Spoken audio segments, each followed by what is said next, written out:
Olá, queridos amigos amantes da arte. Bem-vindo ao nosso canal, no Arte de Letras. Hoje vamos apresentar Hell House, A Casa Infernal, do escritor americano Richard Matheson. Aqui se trata de um episódio, a história se passa em 1970, né? O livro foi publicado em 1971.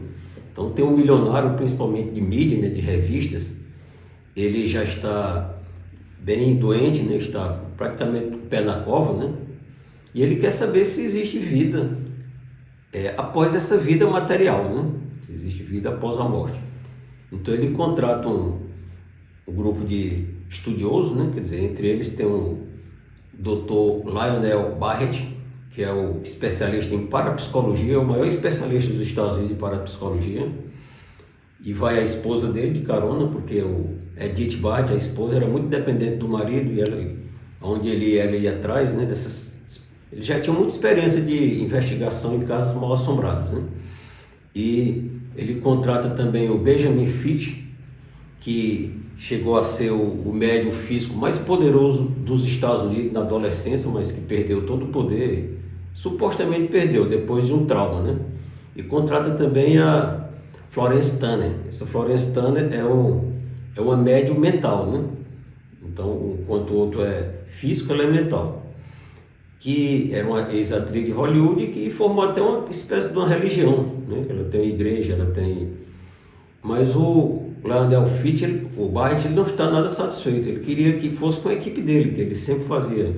Porque o intuito é explorar uma casa mal assombrada, né? Quer dizer, essa casa que é chamada de Casa Infernal, a mansão Belasco, né? Que ela ficou fechada há 20 anos, esse empresário comprou, mandou reformar os móveis, reformar lá a acomodação, botar eletricidade, telefone, e ela é no pântano, né? É uma região que é coberta por névoa, neblina o tempo todo, né? Inclusive até as janelas são lacradas, quer dizer, a luz do sol não entra, né?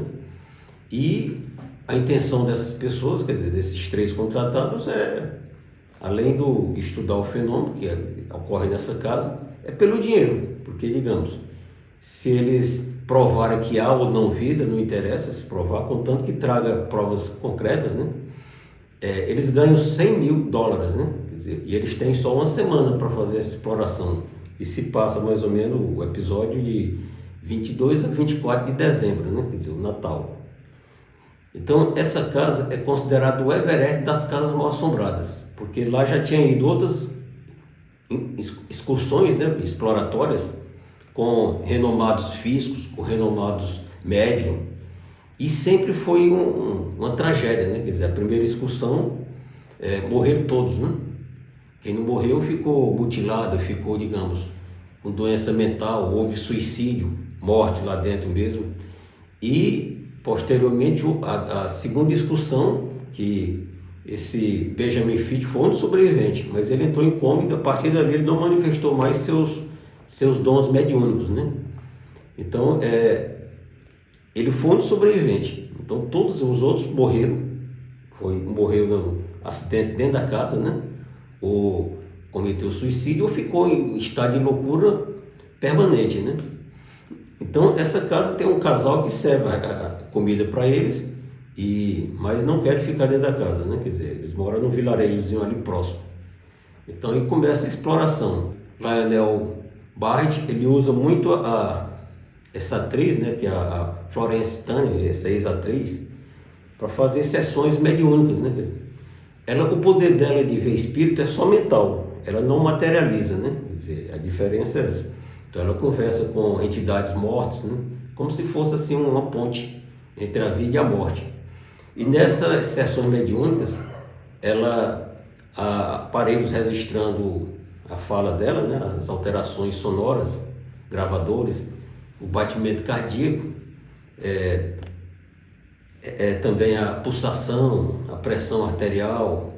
Então, quer dizer, são cheios de equipamentos, né? Porque o Lionel Barrett, ele tem na mente dele que essa casa, ele não acredita em nenhuma entidade do além, né? Quer dizer, ele é muito cético, é um físico estudioso para a psicologia, e ele sempre prova que, nesses casos, ele acha que É uma energia eletromagnética nessa casa que faz esses fenômenos de aparições, né?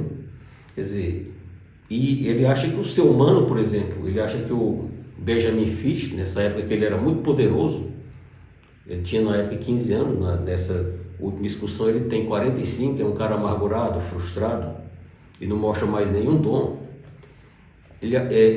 Que são fenômenos produzidos pelo próprio corpo, quer dizer, o eletromagnetismo, aliás, o infravermelho, o ultravioleta do corpo, da mente, né? E ele espelha até, digamos, expelia, né, uma massa ectoplasmática, que é uma espécie de um fluido vital, que só em corpo, só em seres vivos isso é possível, né? E ele formava aparições de fantasma, de entidades, né? Quer dizer, ele vivia em feiras fazendo apresentação, mas a partir desse episódio da casa ele supostamente perdeu todo o poder.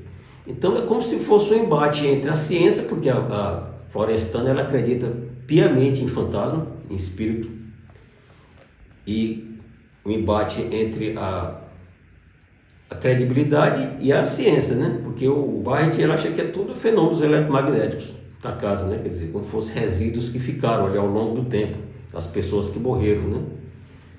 E vão aparecendo os fantasmas na casa, cenas assim de orgias, porque essa casa, esse Belasco, ele chamava de um formidável gigante, né?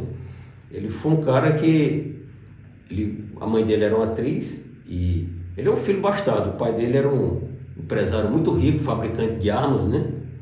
Que, apesar de não ter acolhido ele, deu uma herança muito grande para ele. Então ele usava essa casa no passado para festas, para festividades, recepções. E depois ele começou a usar em fins experimentais, né? Quer dizer, vinham pessoas da Europa, então, quer dizer, começou a ter bacanais, orgias, e depois os alimentos sumiram ali da casa, então o povo começou a casa fechada, né? Quer dizer, ele lutava pela própria vida, né? Quer dizer, houve cena de canibalismo, de assassinatos, de suicídios. Inclusive essa casa tinha sido lacrada, na época, por pedido lá da família, mas que pediu antes que a polícia invadisse e visse lá seus parentes, né, que tinham sido confinados nessa mansão.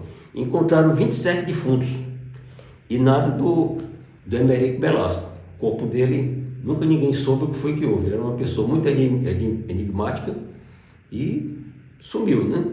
Mas as forças dessa casa eram muito grandes. A Florence Bite, que era essa credibilidade dela em vida do além, ela se torna assim tipo um joguete desses espíritos, né?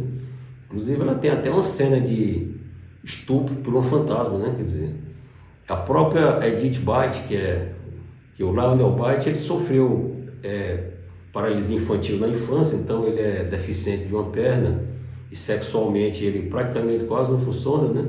As duas, elas manifestam até assim desejos sexuais fora do normal e ataca muito o Benjamin Fitch, né, que sempre é o moderador, é o cara que ele acredita nas duas coisas, em fenômeno físico e também em aparições e também na ciência, né?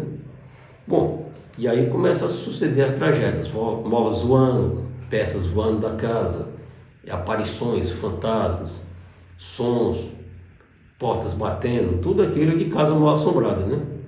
E começa a ver também suas mortes, né? Quer dizer, esse espírito é tão forte que as pessoas morrem ou saem de lá sequelado para o resto da vida, né?